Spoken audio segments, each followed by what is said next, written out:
Hello, I'm Lauren Green, and you're in the strategy room.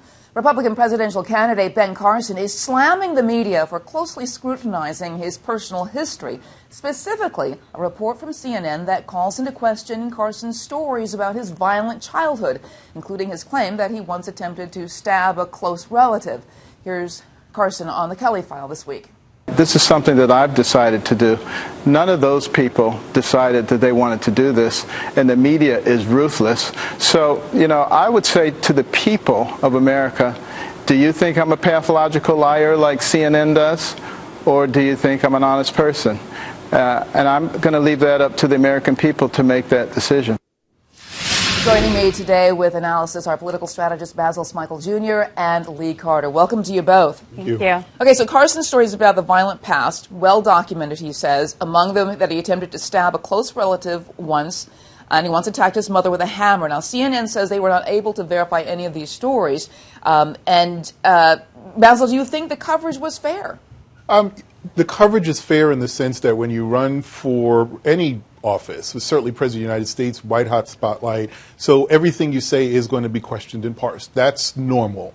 Could I imagine a scenario where his story is true, but nobody involved in that story wants to come out and talk about it? I can actually imagine that to be the case. So I'm not going to say that he is lying. I don't want to say he's embellishing because it is his story. But he's going to have to wrestle with this for the foreseeable future because I do think that that aspect of the campaign is fair. If you are out there talking about your history, people want to be invested in it.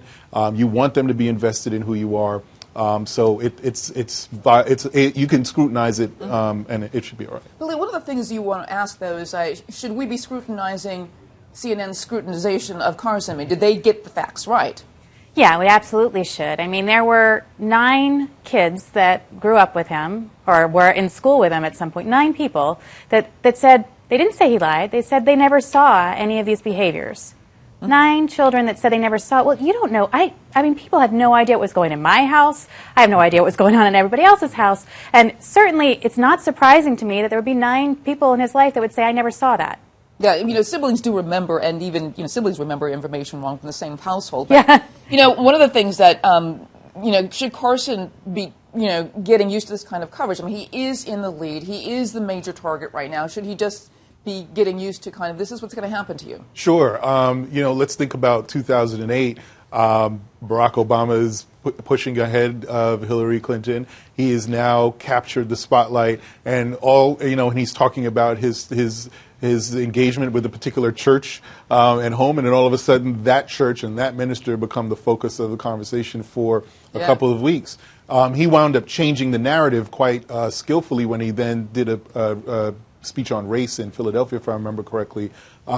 So Ben Carson needs that sort of moment if this lingers. He's going to have a point where he changes the narrative, changes the message. Mm-hmm. And Lee, this really is the issue. It's not that the press does certain things or people do certain things. It's how do you handle it? Exactly right. I mean, anybody can make the pivot and tell the story the way he did. I think the way he handled that on Megyn Kelly last night was good. And I think he then pivoted the conversation to say, you know what, there's a million things that Americans are worried about. This should not be one of them.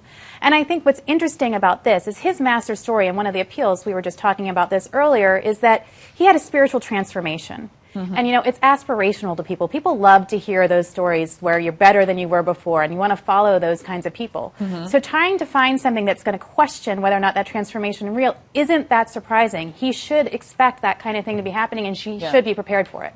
Basil, one of the things that happens after these kind of events is that the candidates kind of go after the media, and particularly the GOP candidates after the CNN or the CNBC debate. They went after the media. But is that a successful strategy? Should you kind of leave that, pick that battle very carefully?